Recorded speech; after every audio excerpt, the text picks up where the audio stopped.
जय हिंद। देखिए बताए थे अक्षांश और अक्षांश रेखा के बारे में। क्या बताए थे? अक्षांश और अक्षांश रेखा के बारे में हम पिछले क्लास में क्या किए थे, बताए थे। तो आज इसी पर टॉपिक पर चर्चा होगी, लेकिन क्या होगी आगे, उसके आगे हम क्या करेंगे, चर्चा करेंगे। तो देख लेते हैं। मान लेते हैं कि ये हमारी क्या है, पृथ्वी है। क्या है? पृथ्वी है। तो हम पृथ्वी है, तो हम बताए थे कि पृथ्वी के बीचों बीच से एक रेखा खींची गई होती है, जिस रेखा का नाम होता है क्या? भूमध्य रेखा। क्यों भूमध्य रेखा कहते हैं? क्यों? क्योंकि ये पृथ्वी के क्या है, बीचों बीच से ये रेखा खींची गई होती है, इसलिए इसे क्या कहा जाता है? भूमध्य रेखा कहा जाता है। इस रेखा को हम 0 डिग्री अक्षांश रेखा भी कहते हैं। इसे हम क्या कहते हैं? 0 डिग्री अक्षांश रेखा भी कहते हैं। क्यों कहते हैं? क्योंकि हम बताए थे अक्षांश रेखा में कि अक्षांश रेखा जो होती है हमेशा पूर्व से पश्चिम की ओर क्या होती है? खींची गई होती है। अक्षांश रेखा हमेशा पूर्व से पश्चिम की ओर क्या हो जाती है? खींची गई होती है। इसलिए इस अक्षांश रेखा को हम क्या कहते हैं? भूमध्य रेखा कहते हैं। क्यों? क्योंकि जो ये अक्षांश रेखा होती है ये पृथ्वी के बीचों बीच में पड़ जाती है, इसलिए 0 डिग्री अक्षांश रेखा को ही हम क्या कहते हैं? भूमध्य रेखा कहते हैं। इसी को हम बताएंगे कि विषुवत रेखा भी कहते हैं। इसे क्या कहते हैं? विषुवत रेखा भी कहते हैं। क्यों विषुवत रेखा कहते हैं? क्यों? क्योंकि जब सूर्य भूमध्य रेखा पर पड़ता है, यानी पृथ्वी के बीचों बीच में पड़ता है, यानी ये भूमध्य रेखा पर पड़ता है, तो पूरे पृथ्वी पर दिन और रात क्या होता है? बराबर होता है। दिन और रात बराबर होता है। तो हम आपको बताए थे कि एक शब्द होता है विषुव। क्या? विषुव। विषुव का मतलब होता है कि दिन और रात का क्या होना? बराबर होना। दिन और रात का बराबर होना। इसलिए इस विषुव शब्द से ही क्या हुआ है? विषुवत रेखा का निर्माण हुआ है। इसलिए इसे हम क्या कहते हैं? विषुवत रेखा कहते हैं। क्यों? क्योंकि इस पर जब सूर्य पड़ता है तो पूरे पृथ्वी पर दिन और रात क्या होता है? बराबर होता है। इसलिए इस रेखा को विषुवत रेखा भी कहते हैं, भूमध्य रेखा भी कहते हैं और अक्षांश रेखा भी कहते हैं। तो आप इतना जान गए होंगे कि भूमध्य रेखा क्यों कहते हैं, अक्षांश रेखा क्यों कहते हैं और विषुवत रेखा क्यों कहते हैं। हम आपको बताए थे कि पृथ्वी पर क्या होती है? बहुत से क्या होती है? विषुवत कह सकते हैं अक्षांश रेखाएं खींची गई होती है। क्या होती है? बहुत से अक्षांश रेखाएं खींची गई होती है पूर्व से पश्चिम की ओर। बहुत से क्या होती हैं? अक्षांश रेखाएं खींची गई होती है। कहाँ से कहाँ तक? पूर्व से पश्चिम की ओर।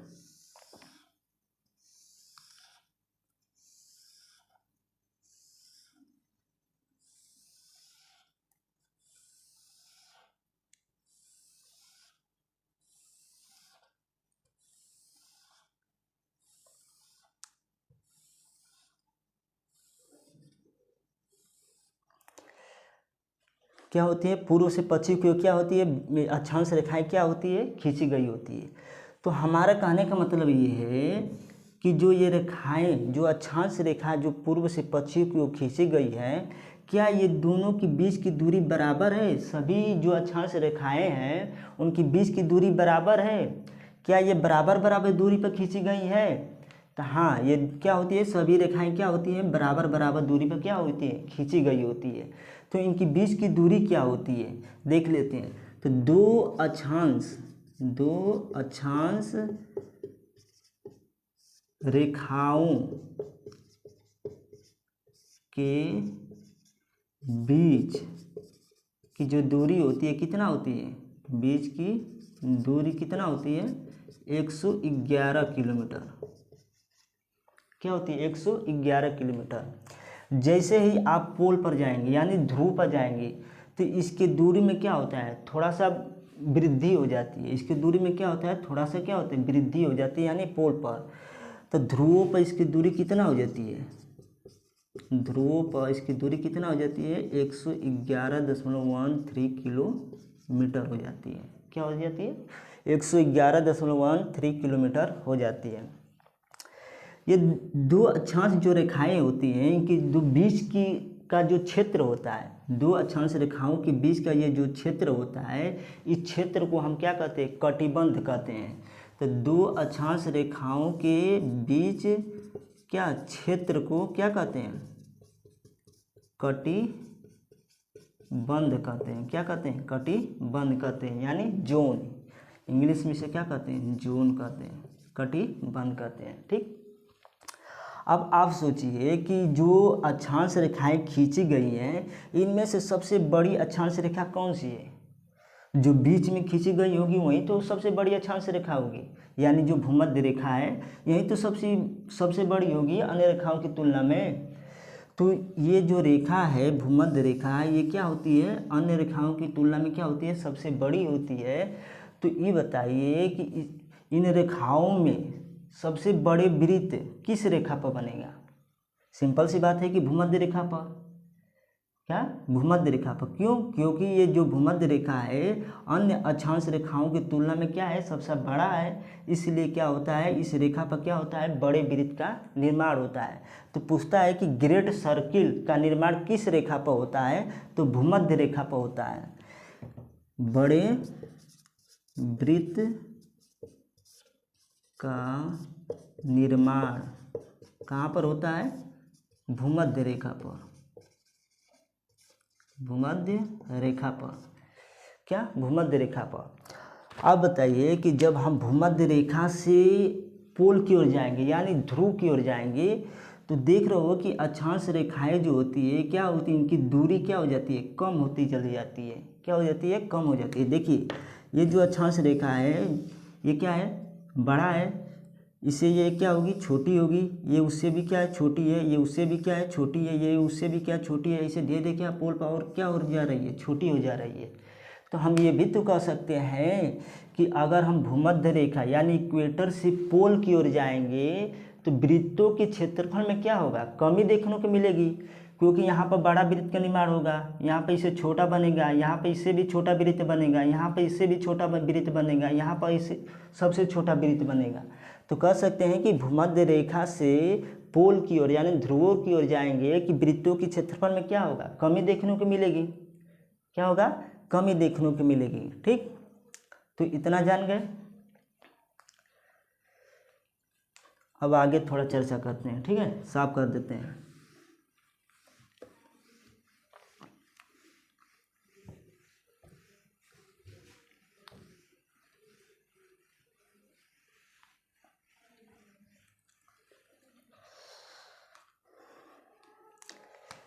देखिए ये हमारा क्या है?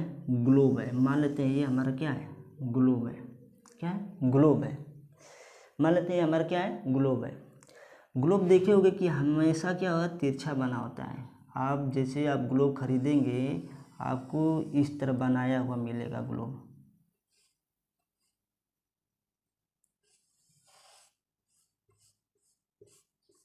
ठीक। क्यों झुका हुआ होता है ग्लोब? क्यों? क्योंकि जो पृथ्वी होती है अपनी अक्ष पर क्या होती है? 23.5 डिग्री क्या हुई है? झुकी हुई है। हमारी पृथ्वी जो है अक्ष पर क्या है? 23.5 डिग्री क्या हुई है? झुकी हुई है। अगर मान लेते हैं कि अगर मान लेते हैं कि जब पृथ्वी झुकी नहीं होगी तो उसमें ये कंडीशन इस तरह देखने को मिला होगा। इस तरह रही होगी पृथ्वी। जब हम पृथ्वी झुकी नहीं है, मान लेते हैं हमारी पृथ्वी झुकी नहीं है, तो ये कंडीशन ऐसा देखने को मिलेगा। जब हम पृथ्वी क्या हो गई है? अपने अक्ष पर क्या हुई है? 23.5 डिग्री क्या हुई है? झुक गई है। यही तो अच्छा है। तो जब पृथ्वी अपनी अक्ष से कितने झुकी है? 23.5 डिग्री। 23.5 डिग्री।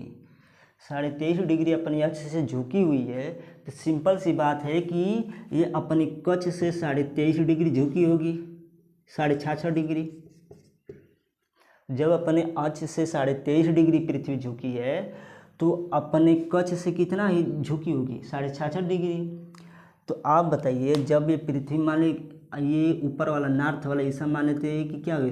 23.5 डिग्री क्या हुई? झुक गई है। तो सिंपल सी बात है कि साउथ वाला हिस्सा भी क्या होगा? झुकेगा। मान लेते हैं कि ये हमारा क्या है? मार्कर है। अगर इसको हम 23.5 डिग्री इसको झुकाएं तो नीचे वाला हिस्सा भी क्या हो रहा है? झुक जा रहा है। नीचे भी क्या होगा? ये 23.5 डिग्री झुकेगी। इधर क्या होगा? 66 डिग्री झुकेगी। क्या? झुकेगी। जब पृथ्वी अपने अक्ष पर 23.5 डिग्री झुकती है, ठीक, तो उस समय पृथ्वी कौन सा गति करने लगती है, घूर्णन गति, या इसको कहते हैं परिभ्रमण गति। जब उस कंडीशन में क्या होता है कि दिन रात क्या होता है, बराबर होता है। पवनों की दिशा में क्या होता है, परिवर्तन देखने को मिलेगा, धाराओं की दिशा में भी परिवर्तन देखने को मिलेगा। ये सब आगे पढ़ाएंगे। जब पृथ्वी अपने कह सकते हैं कि क्या कक्ष से 66.5 डिग्री क्या होती है, झुक जाती है, तो पृथ्वी क्या करने लगती है, परिक्रमण करने लगती है। जब पृथ्वी परिक्रमण करने लगती है तो उस गति में हमको क्या देखने को मिलता है, क्या दिन रात से ऋतु परिवर्तन होने लगता है, मौसम परिवर्तन, दिन रात का छोटा बड़ा होना, सूर्य की किरणों का लंबवत और तिरछा पड़ना, ये कुल कंडीशन देखने को क्या होता है, मिलता है। तो जब हमारी पृथ्वी मान लेते हैं ये हमारी क्या है, पृथ्वी है, क्या है, मान लेते हैं ये हमारी क्या है, पृथ्वी है। इसके बीचों बीच में क्या है, भूमध्य रेखा। कौन सी रेखा खींची गई है, भूमध्य रेखा। क्या है, भूमध्य रेखा। इसको बीचों बीच में क्या है, भूमध्य रेखा। जब पृथ्वी 23.5 डिग्री क्या हुई, झुकी थी, जितनी पृथ्वी क्या हुई, झुकी है, उतना ही क्या हुआ, यहाँ पर एक रेखा खींचा गया। कितना, 23.5 डिग्री पर जितनी पृथ्वी झुकी थी वहाँ से क्या किया गया, एक रेखा खींचा गया और उस रेखा का नाम दिया गया क्या, कर्क रेखा। कर्क रेखा ये नॉर्थ में झुकी है, ठीक।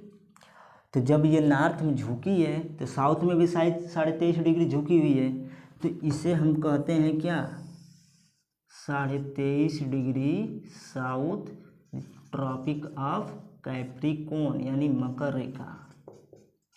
ये ट्रॉपिक ऑफ कैंसर है, ट्रॉपिक ऑफ कैप्रिकॉर्न यानी मकर रेखा। जब पृथ्वी अपने यहाँ से 23.5 डिग्री झुकी है तो कक्ष कितना हुई, झुकी हुई है 66.5 डिग्री। तो 66.5 डिग्री नॉर्थ, जिसे हम क्या कहते हैं, आर्कटिक व्रत, इसे कहते हैं क्या, 66.5 डिग्री साउथ अंटार्कटिक व्रत। क्यों इसका नाम आर्कटिक रखा गया, क्योंकि ऊपर हमारा क्या है, आर्कटिक क्या है, महासागर है, ओशियन है। इसका अंटार्कटिक क्यों नाम रखा गया, क्योंकि हमारा नीचे क्या है, अंटार्कटिक क्या है, महाद्वीप है, उसके नाम पर इसका नाम रखा गया। और महासागर, आर्कटिक महासागर के नाम पर इसका क्या रखा गया, नाम आर्कटिक रखा गया, ठीक।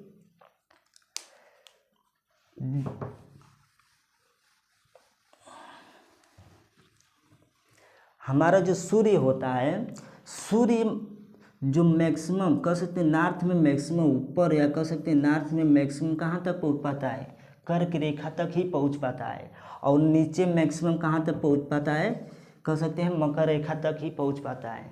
हमारा सूर्य मैक्सिमम जो ऊपर कहाँ तक पहुँच पाता है, कर्क रेखा तक, और नीचे मैक्सिमम कहाँ तक पहुँच पाता है, मकर रेखा तक पहुँच जाता है। हमारा सूर्य हमेशा इन्हीं दो रेखाओं के बीच में ही क्या करता है, गमन करता है, यानी घूमता है। क्या होता है, इन्हीं दो रेखाओं के बीच में क्या होता है, घूमता है। यहाँ पर इक्वेटर पर सूर्य की किरण कब पड़ती है, 21 मार्च और 23 सितंबर को। यहाँ पर कर्क रेखा पर कब, 21 जून को। मकर रेखा पर 22 दिसंबर को क्या होती है, सूर्य की किरण क्या होती है, लंबा पड़ती है। अगर मान लेते हैं कि मार्च में सूर्य की किरण कहाँ पड़ी थी, मान लेते हैं 21 मार्च को सूर्य की किरण कहाँ पर थी, सूर्य कहाँ था, भूमध्य रेखा पर। 21 मार्च को सूर्य कहाँ था, भूमध्य रेखा पर। तो भूमध्य मार्च के बाद क्या आएगा, अप्रैल मई जून, यानी 3 महीने बाद सूर्य कहाँ चला जा रहा है, कर्क रेखा पर। 3 महीने बाद सूर्य कहाँ चला जा रहा है, कर्क रेखा पर, यानी जून में। मार्च में सूर्य कहाँ पड़ रहा है, भूमध्य रेखा पर। 3 महीने बाद कहाँ चल जा रहा है, जून में। जून के बाद फिर 3 महीने बाद क्या आएगा, जुलाई अगस्त सितंबर। फिर सितंबर में देखो सूर्य किरण कहाँ आ जा रही है, फिर कहाँ पर आ रही है, मार्च जून सितंबर। सितंबर में फिर सूर्य 23 सितंबर को कहाँ पर आ जा रहा है, भूमध्य रेखा पर। कहाँ पर, भूमध्य रेखा पर। सितंबर, अक्टूबर, नवंबर, दिसंबर। दिसंबर में सूर्य कहाँ पर आ जा रहा है, कर्क मकर रेखा पर, कहाँ पर, मकर रेखा पर। फिर देखिए दिसंबर के बाद क्या आएगा, जनवरी फरवरी मार्च। फिर मार्च में कहाँ पर सूर्य कहाँ जब चला जा रहा है, भूमध्य रेखा पर। अप्रैल मई जून, जून में फिर कहाँ पर, कर्क रेखा पर। फिर सितंबर में कहाँ पर, भूमध्य रेखा पर। ऐसे ही देखो सूर्य हमारे क्या हो रहा है, इन्हीं 3 रेखाओं के बीच, 2 रेखाओं के बीच क्या हो रहा है, कर्क और मकर रेखा के बीच ही हमारा सूर्य हमेशा क्या कर रहा है, गमन कर रहा है। यानी मैक्सिमम सूर्य हमारा कहाँ तक पहुँच पा जा रहा है, कर्क रेखा तक, और नीचे मैक्सिमम कहाँ तक पहुँच रहा है, मकर रेखा तक। ठीक, तो आप बताइए कि जब सूर्य इन्हीं 2 रेखाओं के बीच क्या हो रहा है, गमन कर रहा है, तो ये एरिया कैसा होगा, गर्म होगा। यहाँ का जो क्षेत्र होगा कैसा होगा, गर्म क्षेत्र होगा।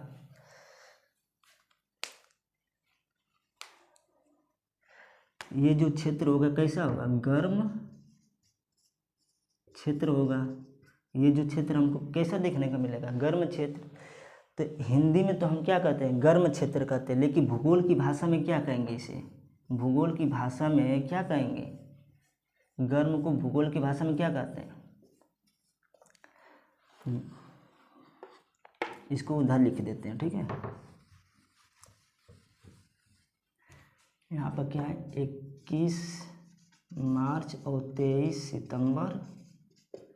यहाँ पर 21 जून को, यहाँ पर क्या 22 दिसंबर को। तो गर्म को हिंदी में तो हम गर्म क्षेत्र कहते हैं, लेकिन भूगोल की भाषा में क्या कहेंगे, गर्म को क्या कहते हैं, उष्ण, और क्षेत्र को क्या कहते हैं, कटिबंध। यानी ये वाला जो क्षेत्र है कौन सा क्षेत्र है, उष्णकटिबंधीय क्षेत्र यहाँ पर पाया जाएगा, जिसे इंग्लिश में क्या कहते हैं, ट्रॉपिकल जोन। ट्रॉपिकल जोन, क्या, ट्रॉपिकल जोन।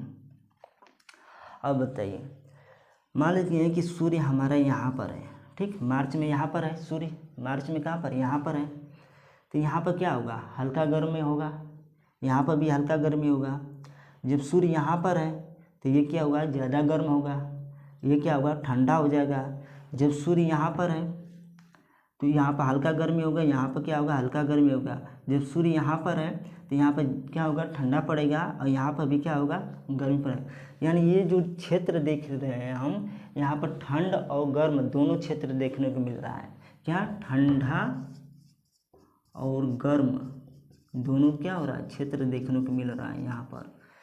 तो ठंडा को भूगोल की भाषा में क्या कहते हैं, शीत कहते हैं, और गर्म को क्या कहते हैं, उष्ण कहते हैं, और क्षेत्र को क्या कहेंगे, कटिबंध। तो शीत प्लस उष्ण वाला क्या होता है, शीतोष्ण।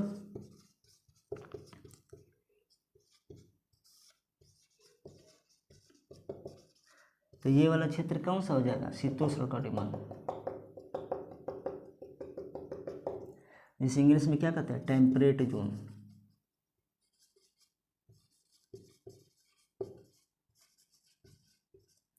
क्या, टेम्परेट जोन। अब देखिए जब सूर्य यहाँ पर है तो ये वाला क्षेत्र क्या होगा, ठंडा।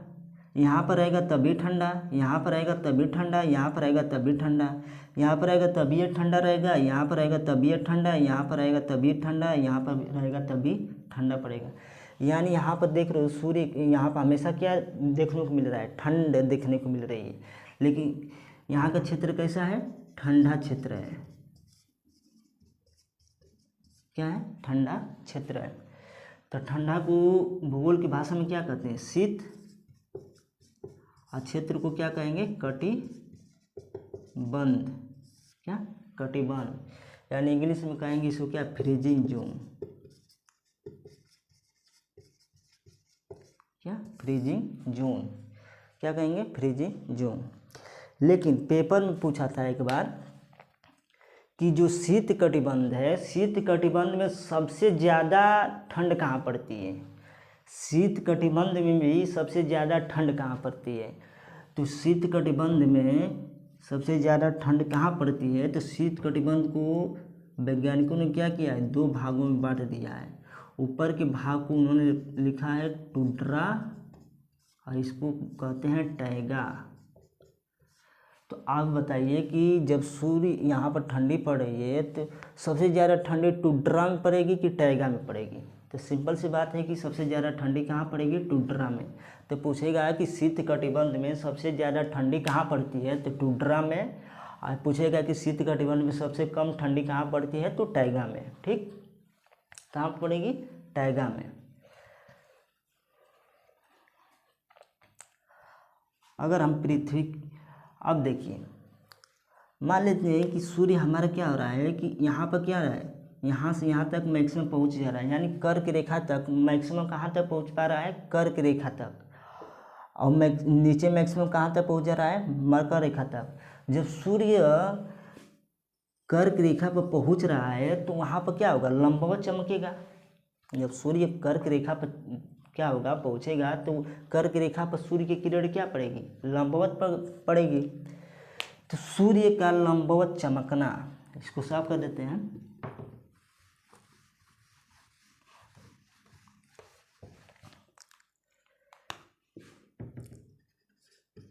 सूर्य का लंबवत चमकना, सूर्य का लंबवत चमकना क्या कहलाता है? संक्रांति कहलाता है। क्या कहलाता है? संक्रांति। संक्रांति कहलाता है। सूर्य का लंबवत चमकना क्या कहलाता है? संक्रांति कहलाता है। एक बात बताइए, हम लोग मकर संक्रांति मनाते हैं, तो मकर संक्रांति हम कब मनाते हैं? अब हम 15 जनवरी को मनाते हैं, लेकिन 2012 तक हम मकर संक्रांति कब मनाए थे? 14 फरवरी को। क्या? 14 फरवरी को। 2012 तक मकर संक्रांति कब मनाए थे? 14 जनवरी को। कहाँ? 14 जनवरी को, यानी जो जिसे हम कहते हैं, जिसे आम भाषा में खिचड़ी। तो 2012 तक जो मकर संक्रांति हम कब मनाए थे? 14 जनवरी को मनाए थे। लेकिन अब हम कब मनाते हैं? 15 जनवरी को मनाते हैं। क्यों मनाते हैं इसके बारे में बता देते हैं। सूर्य की एक राशि होती है धनु। सूर्य की एक राशि होती है जिसका नाम है क्या? धनु। और पृथ्वी की एक राशि होती है जिसका नाम है क्या? मकर। जब सूर्य जब धनु राशि से मकर राशि की ओर प्रवेश करता है, जब सूर्य क्या होता है? धनु राशि से मकर राशि की ओर क्या होता है? प्रवेश करता है, तो हर वर्ष क्या? हर वर्ष 20 मिनट का क्या होता है? विलंब होता है। क्या होता है? 20 मिनट का क्या होता है? विलंब होता है। हर वर्ष का मतलब क्या है? एक वर्ष। यानी एक वर्ष में कितना विलंब हो रहा है? 20 मिनट का विलंब हो रहा है। एक वर्ष में 20 मिनट का क्या हो रहा है? विलंब हो रहा है। कब? जब धनु राशि मकर राशि में क्या होती है? प्रवेश करती है। जब धनु राशि मकर राशि में प्रवेश करती है तो एक वर्ष में कितना? 20 मिनट का विलंब होता है। तो आप बताइए कि 3 वर्ष में कितना का मिनट होगा? 3 वर्ष में 60 मिनट का विलंब होगा। 60 मिनट का मतलब 1 घंटा। 3 वर्ष में कितने मिनट का विलंब होगा? 60 मिनट का, यानी कह सकते हैं 1 घंटे का विलंब होगा। तो आप बताइए 24 × 72, यानी 72 वर्ष में 24 घंटे का विलंब होगा, या कह सकते हैं 1 दिन का विलंब होगा, क्योंकि एक दिन में 24 घंटा बराबर क्या होता है? 1 दिन। तो 72 वर्ष में क्या होगा? 1 दिन का हमको क्या हो रहा है? विलंब देखने को मिल रहा है। क्या? विलंब देखने को मिल रहा है। तो हम 2012 तक जो मकर संक्रांति मनाए थे, कब मनाए थे? 14 जनवरी को मनाए थे। लेकिन अब कब मना रहे हैं? 15 जनवरी को मना रहे हैं। तो कब तक 15 जनवरी को मनाएंगे मकर संक्रांति? तो 2012 में अब 72 जोड़ दीजिए, कितना हो जाएगा? 2084। यानी 2084 तक हम जो मकर संक्रांति मनाएंगे, कब मनाएंगे? 15 जनवरी को मनाएंगे। कब तक? 2084 तक। 2084 तक मकर संक्रांति हम कब मनाएंगे? 15 जनवरी को मनाएंगे। ठीक, साफ कर देते हैं।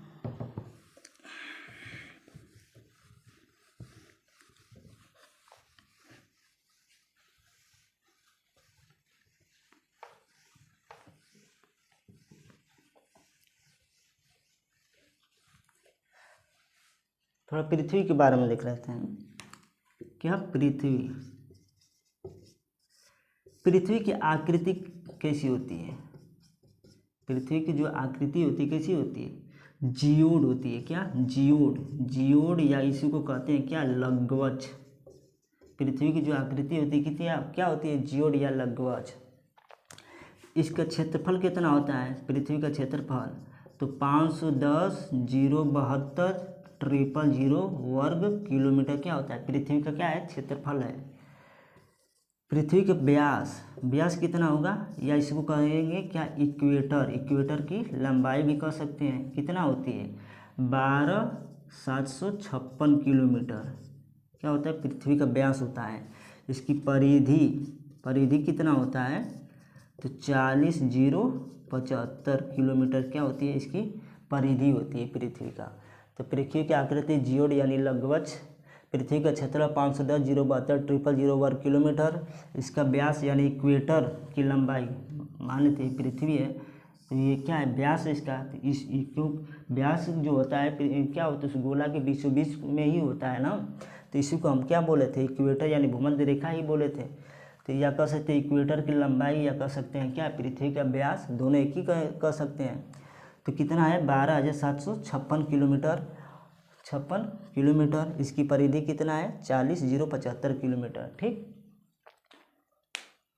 ठीक है, आज के लिए इतना ही। तब तक के लिए जय हिंद।